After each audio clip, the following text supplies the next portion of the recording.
AD 722 Karingachira saint George പള്ളി സ്ഥാപിതമാകുന്നത്. യാക്കോബായ സുറിയാനി സഭയുടെ കൊച്ചി ഭദ്രാസനത്തിലെ അതിപുരാതനമായ ദേവാലയങ്ങളിലൊന്നാണ് കരിങ്ങാച്ചിറ പള്ളി. തൃപ്പൂണിത്തറ പട്ടണത്തിൽ നിന്ന് 1.5 കിലോമീറ്റർ കിഴക്കും പഴയ കൊച്ചി സംസ്ഥാനത്തിലെ രാജകൊട്ടാരമായ ഹിൽ പാലസിന് 250 മീറ്റർ പടിഞ്ഞാറുമാണ് കരിങ്ങാച്ചിറ പള്ളി സ്ഥിതി ചെയ്യുന്നത്.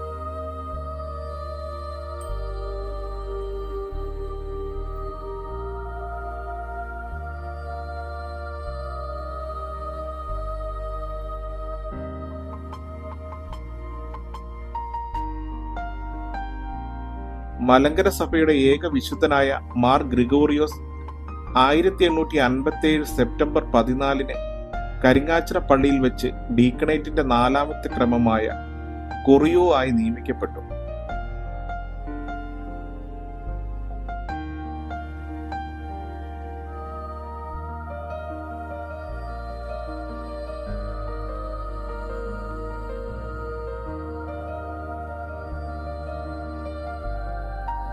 AD 52 സെന്റ് തോമസ് കൊടുങ്ങല്ലൂരിലെത്തി മലങ്കരയിൽ 7 പള്ളികൾ സ്ഥാപിച്ചു എന്നാണ് പാരമ്പര്യം. അതിലൊന്നാണ് വടക്കൻ പറൂരിലെ കോട്ടക്കാവ് പള്ളി. കാലക്രമേണ കോട്ടക്കാവ് പള്ളിയിൽ നിന്നുള്ള കുടിയേറ്റക്കാർ ഇടപ്പള്ളിയിൽ ഒരു പള്ളി സ്ഥാപിച്ചു. പഴയ പെരുമ്പടപ്പ് സ്വരൂപത്തിന്റെ തലസ്ഥാനമായി തൃപ്പൂണിത്തുറ പ്രാധാന്യം നേടിയപ്പോൾ നിരവധി സിറിയൻ ക്രിസ്ത്യാനികൾ ഈ പ്രദേശത്തേക്ക് കുടിയേറി. അക്കാലത്തെ സിറിയൻ ക്രിസ്ത്യാനികൾ പ്രധാനമായും വാണിജ്യ പ്രവർത്തനങ്ങളിൽ ഏർപ്പെട്ടിരുന്നു.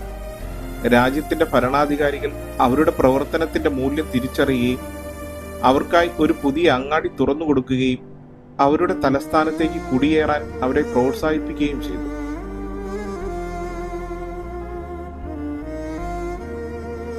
നിരവധി ക്രിസ്ത്യാനികൾ തൃപ്പൂണിത്തറ കരിങ്ങാച്ചിറ പ്രദേശങ്ങളിൽ താമസമാക്കിയെങ്കിലും അവരുടെ ആത്മീയ ആവശ്യങ്ങൾക്കായി അവർ ഇടപ്പള്ളി പള്ളിയെ ആശ്രയിക്കേണ്ടി വന്നു.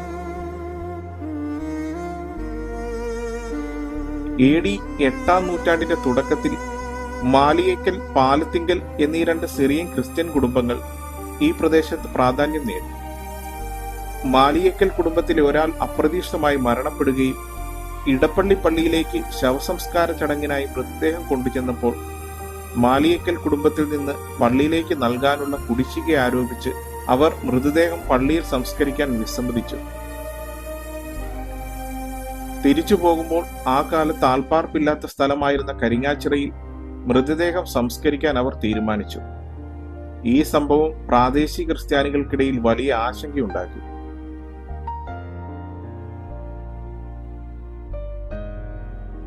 മാളിയേക്കൽ കുടുംബം പാലത്തിങ്കൽ കുടുംബവുമായി കൂടിയാലോചിച്ച് മൃതദേഹം സംസ്കരിച്ച സ്ഥലത്ത് ഒരു പള്ളി പണിയുവാൻ തീരുമാനിച്ചു.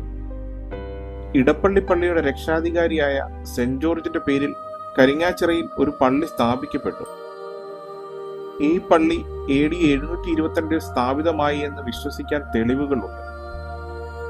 1923 പള്ളിയുടെ കിഴക്കുവശത്തുള്ള തെക്കേ ചുവരിൽ ഒരു ജനൽ നിർമ്മിക്കുന്നതിനായി ഒരു ദ്വാരം ഉണ്ടാക്കിയപ്പോൾ ഒരു ലിഖിതം കണ്ടെത്തി. ഈ ലിഖിതം നാനം മോനം എന്നറിയപ്പെടുന്ന ഭാഷയിലായിരുന്നു. ഈ ലിഖിതം മലയാളത്തിലേക്ക് വിവർത്തനം ചെയ്ത് പള്ളിയുടെ ചുവരിൽ ഒരു ഗ്രാനൈറ്റ് സ്ലാബിൽ ആലേഖനം ചെയ്തു. വിവർത്തനം ഇങ്ങനെ: നമ്മുടെ കർത്താവ് ഈശോ മിശിഹായുടെ ആണ്ട് 722-ാം കാലം മകരമാസം 13 വിശുദ്ധ ഗീവർഗീസ് സഹദായുടെ ഈ പള്ളി സ്ഥാപിച്ചു. 812-ാം കാലം കർക്കിടക മാസം 21 പൊളിച്ചു പണിയിക്കപ്പെട്ടു.